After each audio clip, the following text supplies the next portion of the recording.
Today I turn 40 years old. And to commemorate that, I'm a father of 7 children. My favorite book of the Bible has always been Proverbs. I sat down and wrote 40 pieces of wisdom that I've learned over my lifetime that I wish I knew at 20. Here goes. Nobody invests in an idea. When I was a kid, I used to think, I thought of something brilliant. That's $1 million idea. What I didn't realize is that everyone actually has great ideas. The fact that you have great ideas isn't unique. The fact that you execute and you're already doing that idea is what people invest in. If you're already doing it and people can see you just need a little push, they'll be there to push you. If you've got a great idea and you're waiting for people to drop money in your lap so you can do it, no one's going to invest in you. Older people are dying to meet young people who will just listen, because older people have collected so much knowledge through pain, sweat, and tears and blood over the years. And looking back, they would make such better decisions. If you're willing to listen, they are dying to dump all of their knowledge, wisdom, money, and stuff onto you. People pay for results, not for your time or your effort. We're all told go to school, get good grades, blah, blah, blah, blah, blah, and get a 9 to 5. Even that expression, 9 to 5, 40 hours a week, you're expected to be paid for your time. But in the real world, no one finds your time valuable. They find the results that you can get during that time valuable. So the average person, they average out, what is someone going to get done in about 40 hours in a week? And then an employer says, I think that's worth about this. Now, if you hit those averages, great, you've got a job.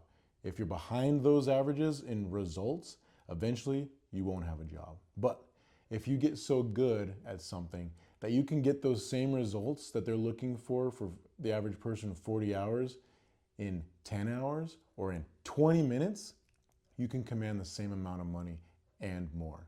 It's about results, not about time. No one cares how hard it was for you to do it. No one cares how long it took you to do it.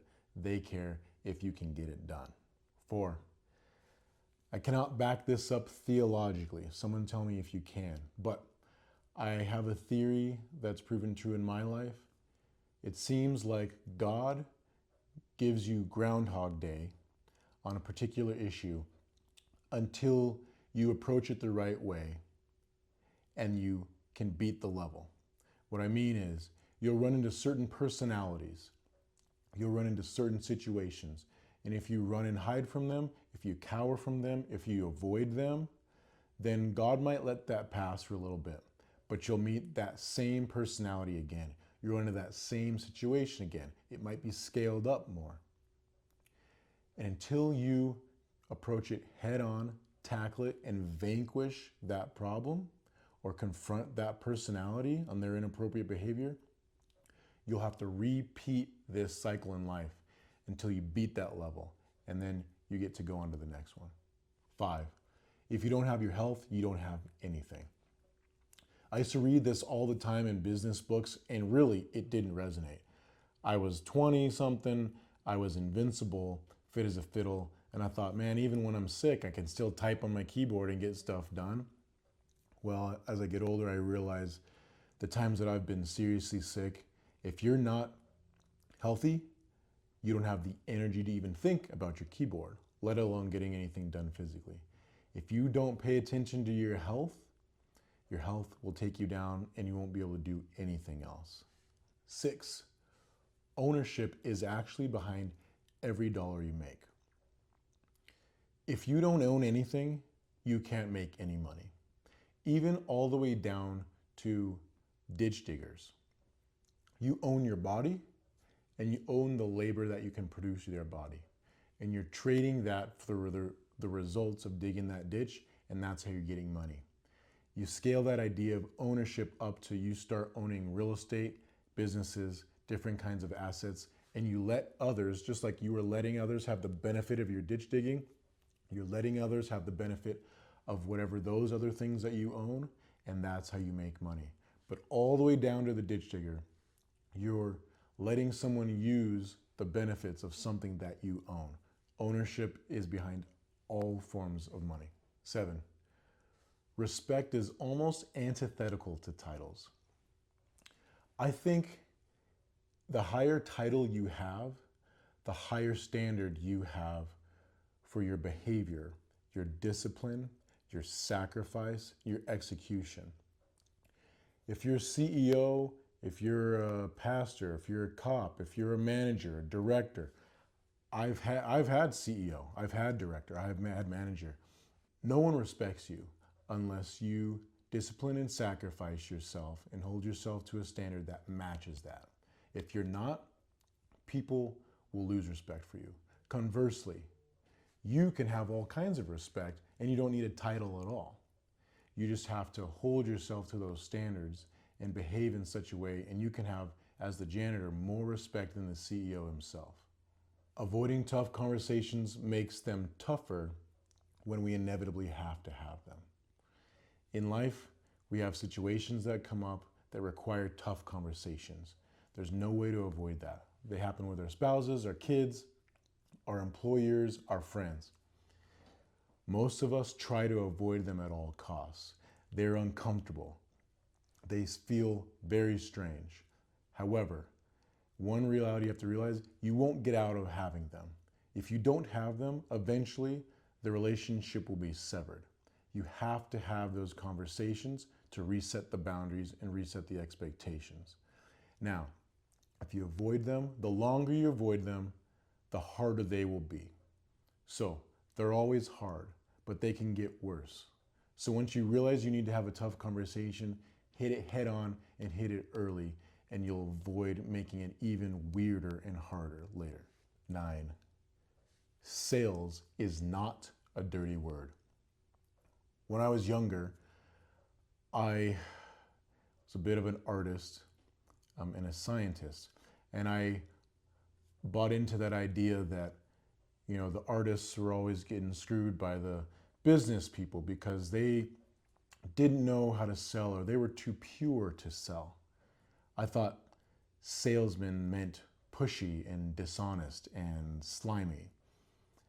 What I didn't realize is that all a salesperson is, it's actually one of the greatest professions, because everyone has needs. Everyone needs products and services in their lives.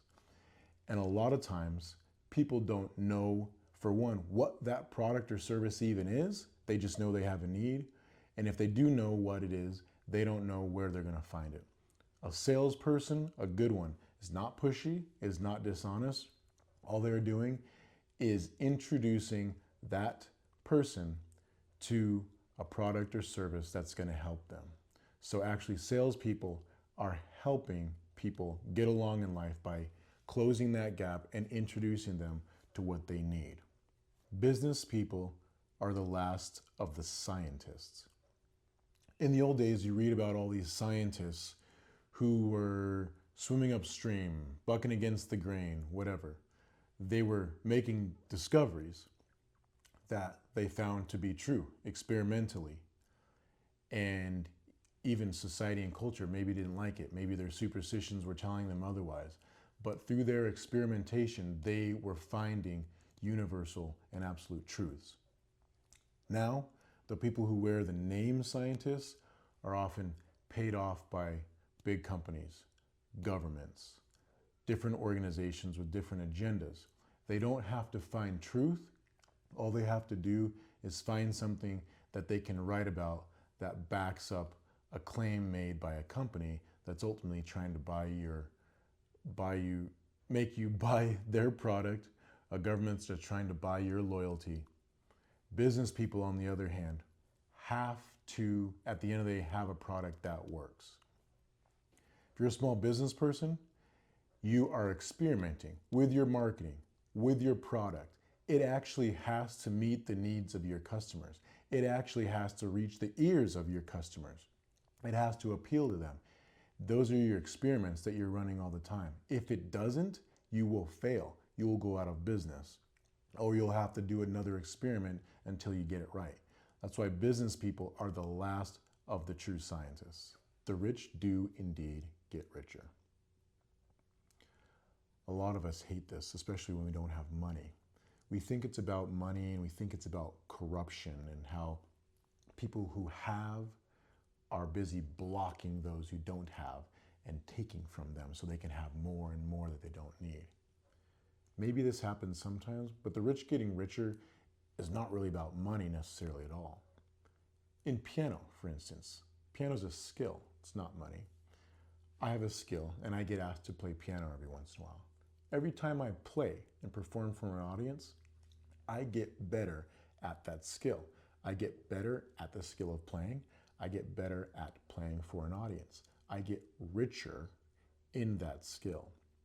Every time you get asked to play and you don't go play because you're too busy or you do have something else to do, your skill wanes a little bit. Your performance wanes a little bit. Every time I do it, mine waxes a little bit. And on top of that, every time I say yes, others see me do it. Someone in the audience a month later says, hey, I've got an event. Remember that piano guy? I want to ask him. So now it's starting to compound because every time I do it, I gain skill. But every time I do it, I get asked to do it again. And then when I do it again, I gain skill. And then I get asked to do it again. And it compounds and it compounds and it compounds. And you do that over years. And I've become incredibly, incredibly wealthy in this nuanced skill. Meanwhile, every time you don't do it, your skill wanes, but that person in the audience didn't see you do it. So now they don't ask you, they ask me. And then that next person that saw me, that asked me, they didn't see you, they didn't ask you. You're getting poorer, the poor get poorer, and the rich get richer. This happens in all aspects of life, not just money. Number 12, I borrowed this from my father's cousin, so my second cousin, Charles Barkley, the basketball player.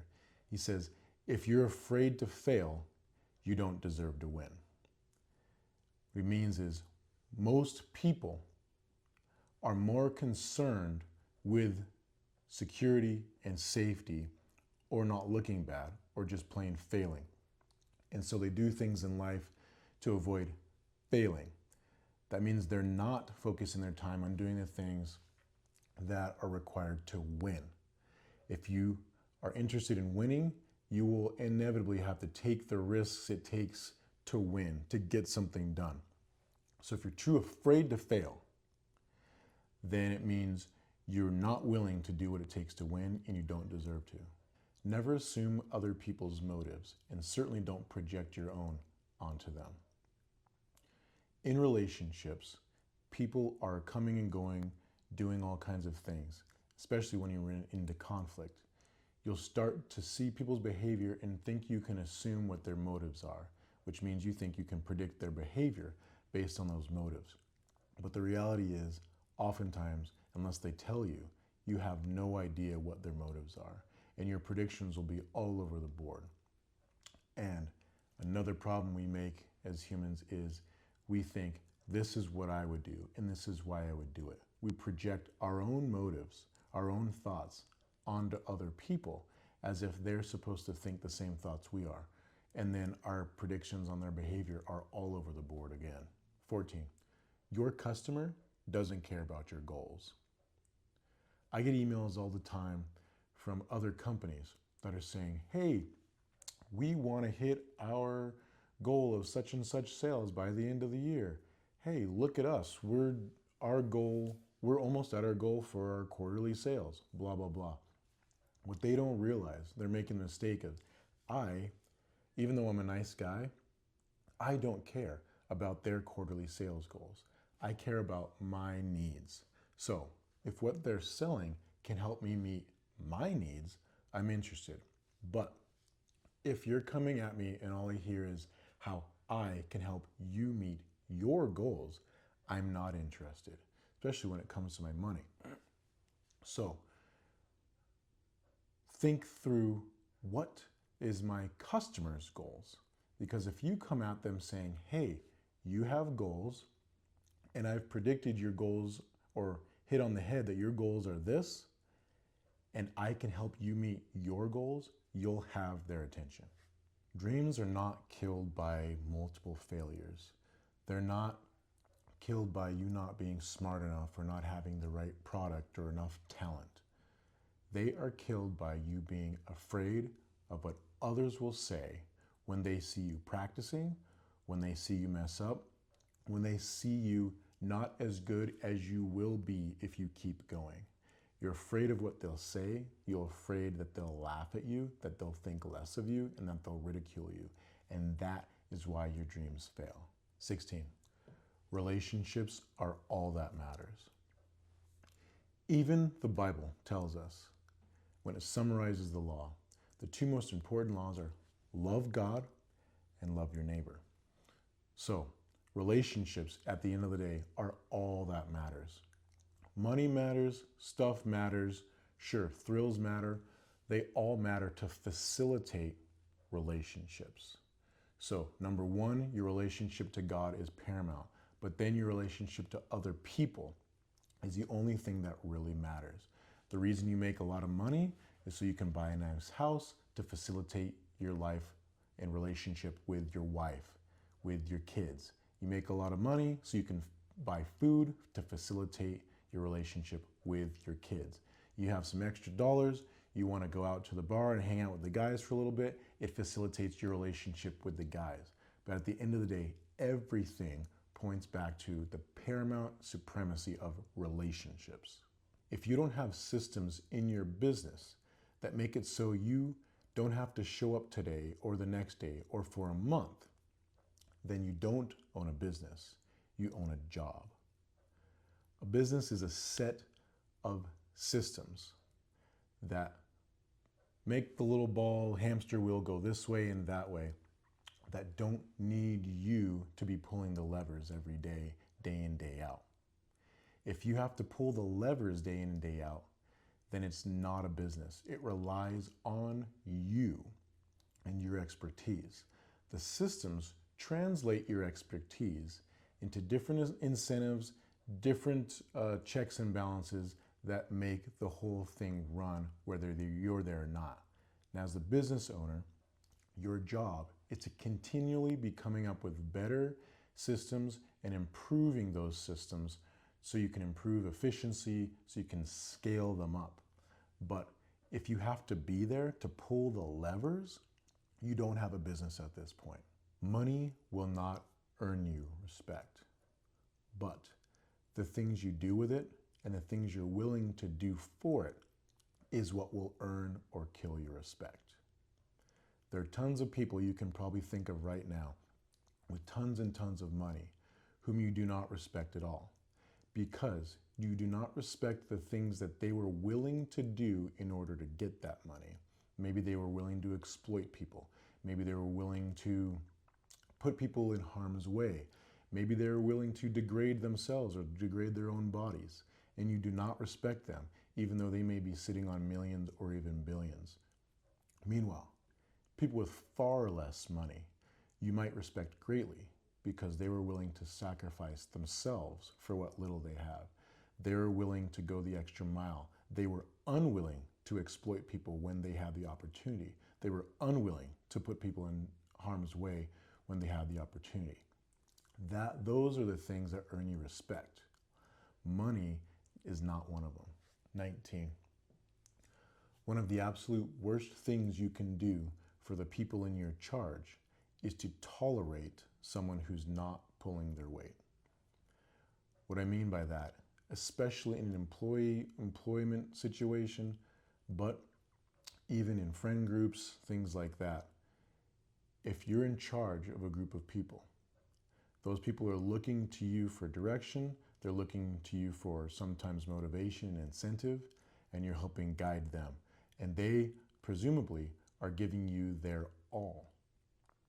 When someone is part of the team and they are not pulling their weight, you think you're being the nice guy, by giving them chance after chance, or not requiring of them what you would require of everyone else. But that team still has to get things done. So inevitably, you end up requiring more of the other people who are already achieving at a high level. So you're burdening them more and tolerating someone who's not pulling their own weight. And eventually you'll burn out your higher achievers, and all you'll have left are the people who aren't achieving at all. And then you'll be in big trouble. Humility is the key to all real success. Meanwhile, pride is the essential ingredient to all real failures. When you're young, you think you need to show them who's boss. You react to ideas like, you're gonna let them talk to you like that? Those are all based on ideas of puffing yourself up, thinking more highly of yourself than you ought to. That's pride, and that will always lead in failure because it's not an accurate view of who you really are. So you'll start to believe in abilities that you don't really have. You'll start to believe in accolades and achievements that you really haven't gained or haven't earned.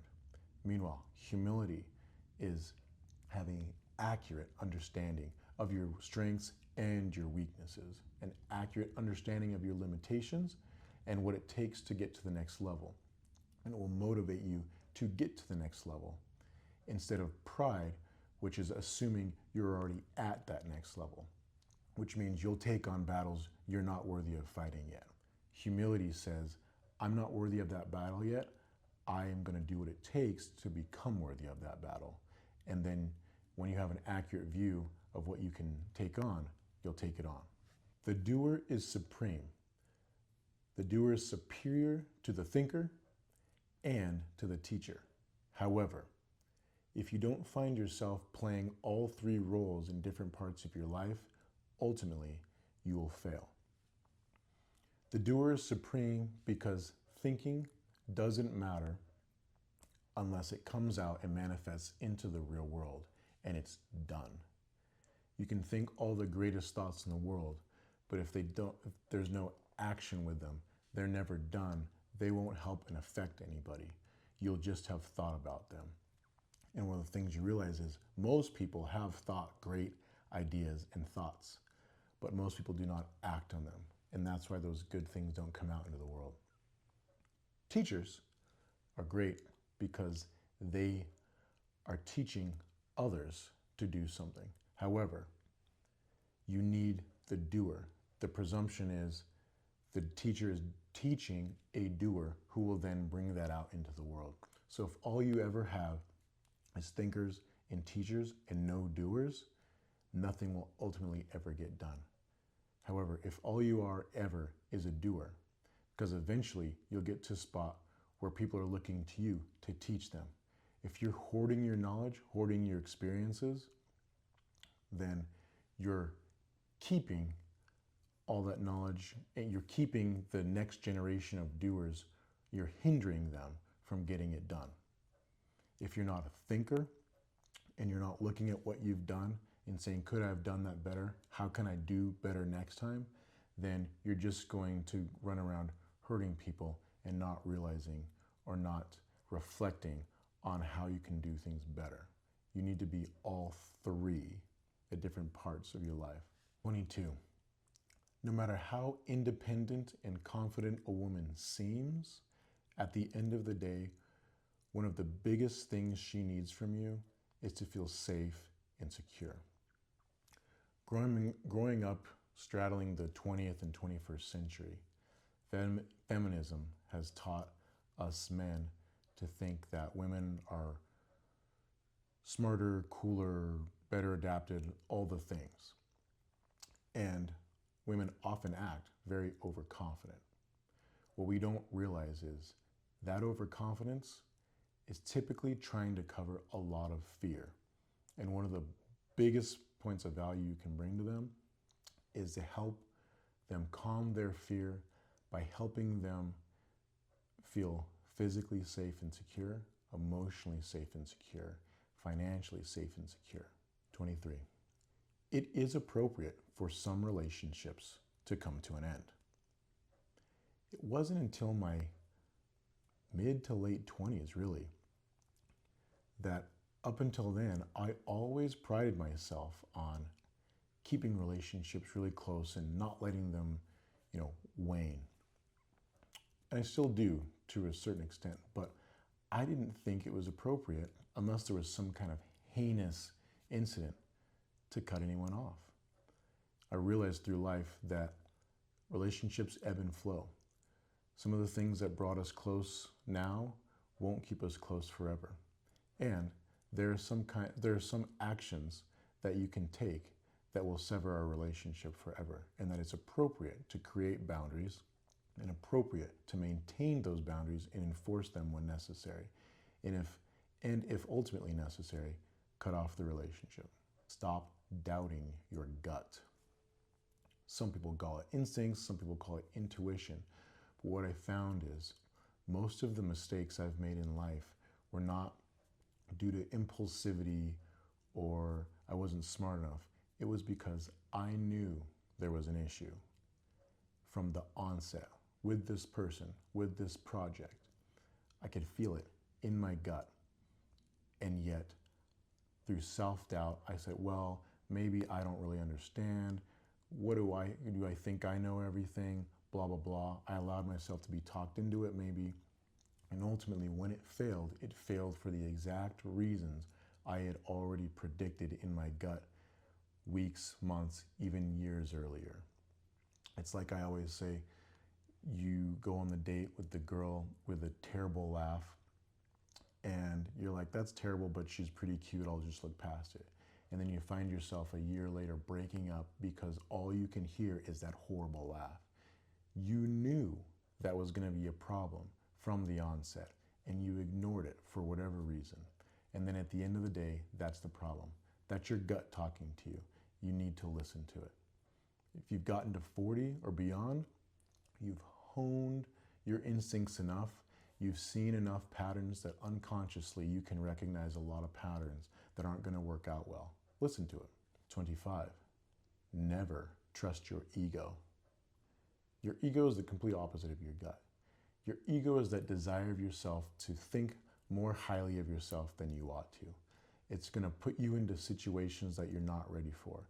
It's going to make you sit at the head seat of the table because you think you deserve it, and you didn't realize that someone outranks you is going to show up, and you're going to have to be moved and ridiculed for it. Your ego is the most untrustworthy part of your entire identity. 26. Eventually, you'll have to mature out of just trusting adults to doubting others when they come up against your accumulation of knowledge and your gut and your experience.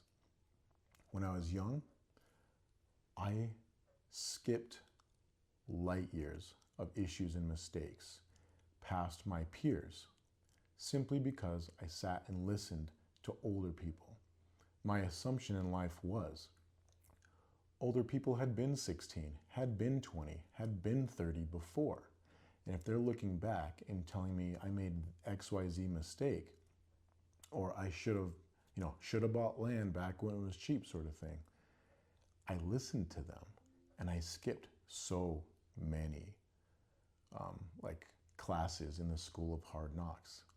And my peers are always asking, how are you doing this? Because I listened to my elders. But you get to a spot where it starts to flip. You start catching up to the people that are still around, and they're not all that much more wise than you are. And now you have enough accumulation of knowledge and experience that you get to weigh it against your own, because you're not just some dumb, cocky, flashy kid. You've seen a few things. And if what they're telling you doesn't ring true at all, then you need to start trusting your own experience and weighing what they have to say against what you have known to be true. Most accusations you hear about yourself and others are just projections. What I found is most people that go around accusing others of things, it's typically to take the heat off of themselves for doing that exact same thing. I always thought it was so counterintuitive, because if I stole something from you, I would not want to bring it up at all. I would say, look over there, look at this. I'd want to talk about anything other than something that was stolen from you. But what I found is people that engage in corruption, they know that you can tell, right? It's the whoever smelt it dealt it thing, which is lowbrow, but whatever. They know there's a stench in the air. Trying to deny the stench actually brings attention to them.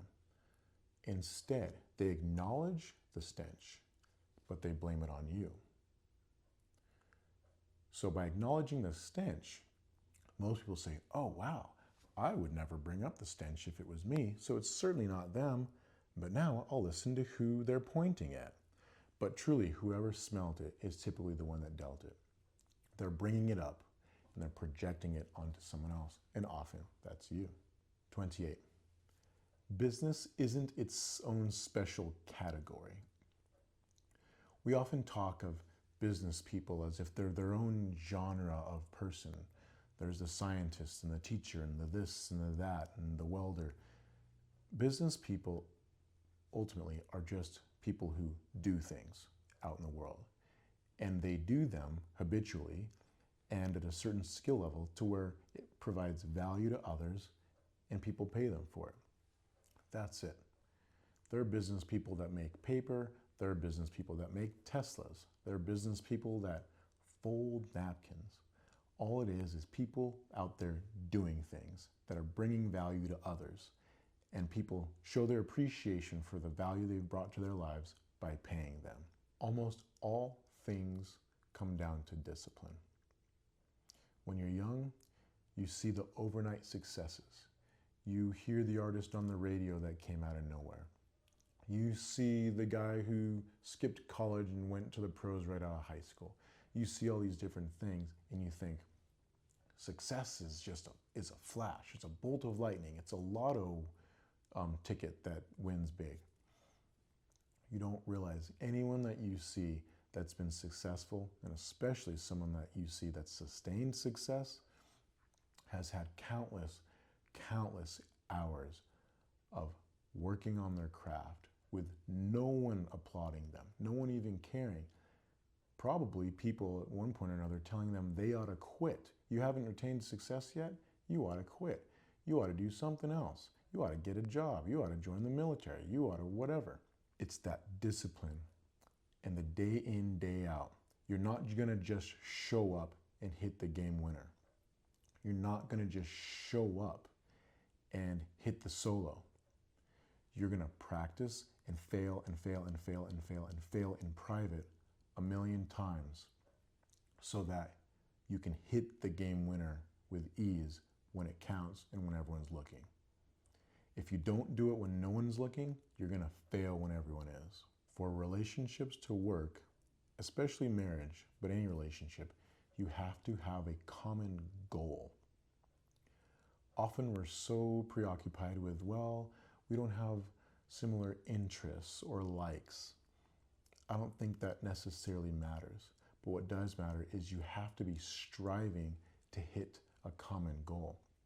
That means my likes might be over here, your hobbies might be over here, but they are aligned in the end with an end game in mind. Me and my wife, we run businesses together. That means my business wins in the day are her business wins in the day. My business defeats in the day are her business defeats in the day. I see other spouses where they go off to the doctor's office and the other one goes off to the CPA office. They have no overlap. They don't have any context to understand if it's a big win for her or a big loss for him, and they stop almost caring. But when you can overlap your goals, then it makes your relationship much better and stronger over time. Even if you're working and she's at home, your family is that goal. The kids' progress, your progress as a family, reaching for something. You have to have common goals.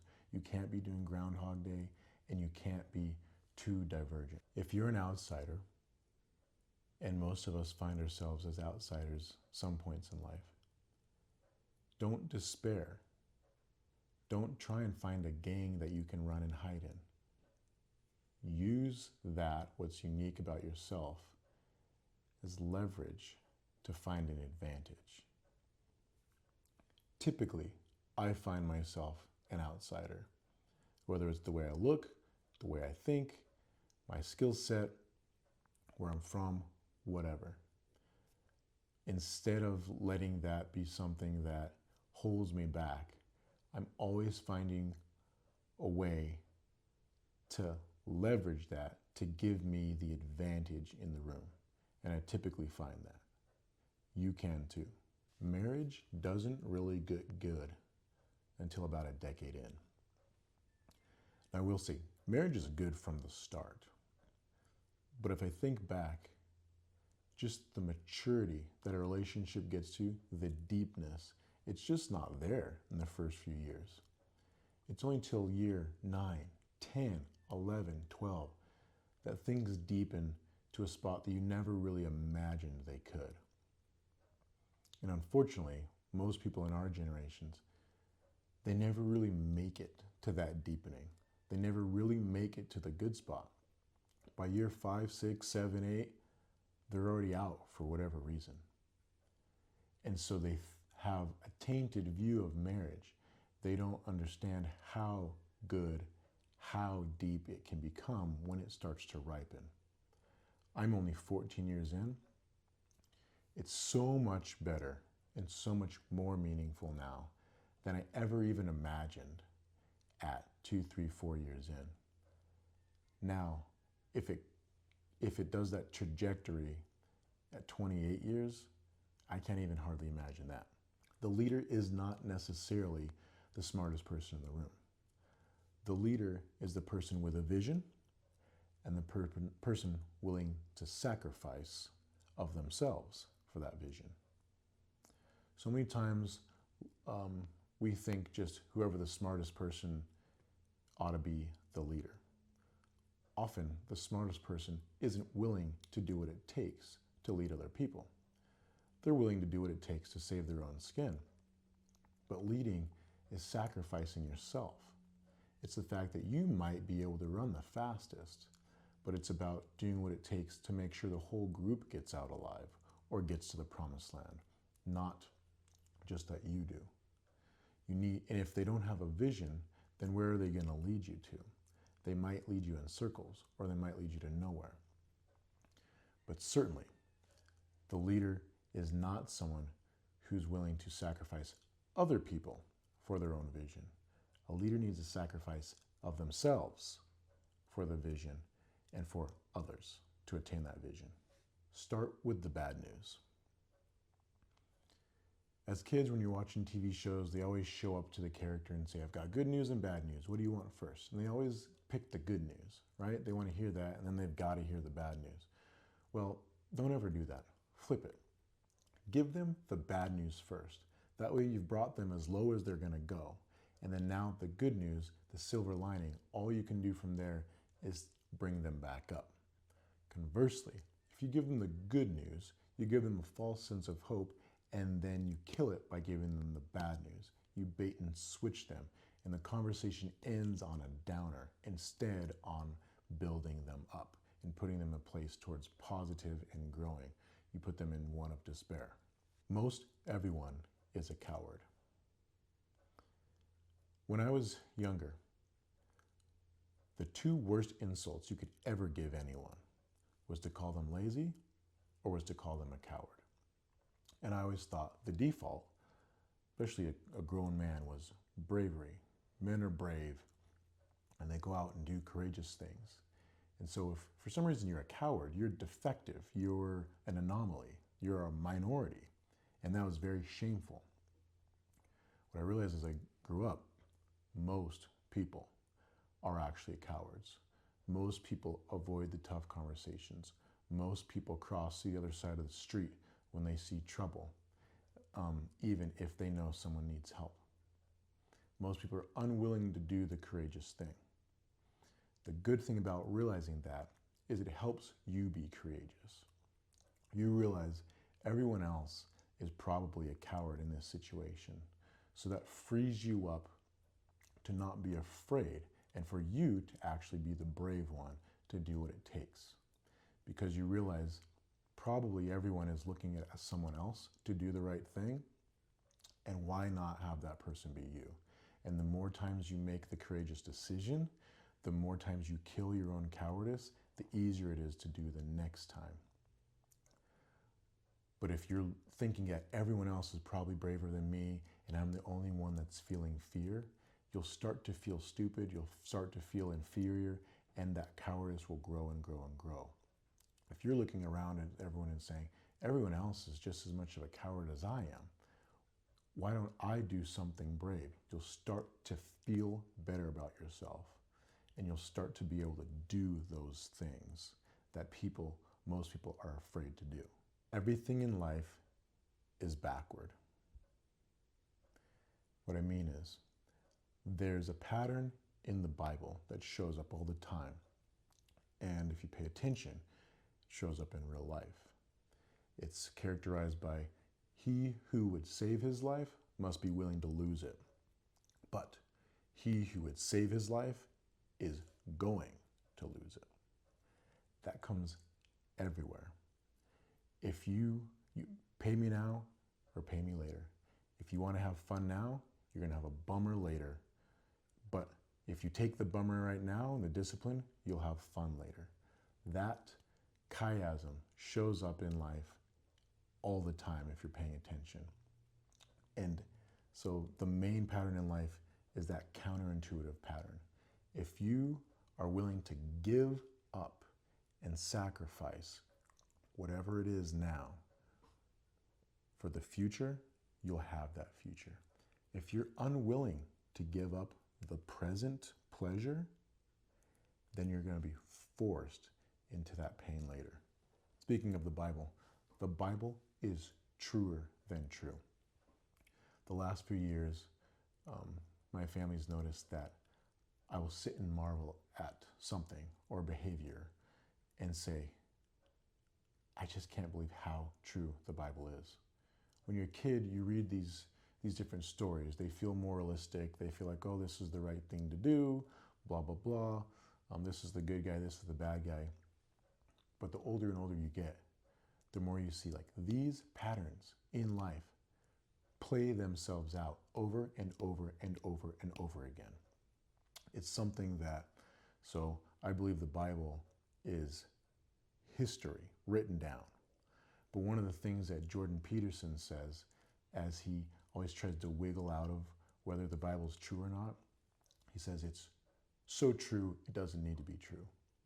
And it's actually a brilliant statement. These different stories that say something about the human condition and what humans do under the influence of sin, and some that are foolish and some that are wise, and some that are brave and some that are cowardly, and some that are greedy and some that are self-sacrificing. These stories are so true to the human condition that if they weren't true stories, they were written down by someone with such superhuman insight as to write down stories that would then play themselves out over and over and over again for millennia, to where today we can look and point at this guy's action and that guy's action and say, that's just like so-and-so in the Bible. That's just like so-and-so in the Bible. It's so true. And if you pay attention to it when you're young, it'll help you reach almost all of your goals, because it just explains human nature so well. And the way people treat you will not surprise you at all. You'll be able to make predictions that flabbergast your peers. You'll be able to avoid pitfalls that everyone falls into. You'll have such insight into yourself and into others that it will just blow you away. Every generation has thought that they were going to see the end of the world, or that they have it uniquely difficult and hard. One thing I've learned is that that's not true at all. Every generation since the beginning of time, think about it, Cain and Abel, they looked at their parents and said, oh, you were created in a garden and you could eat whatever you want. You were naked and all this stuff. Those were the good old days. We have it tough. No one's had it as hard as we have.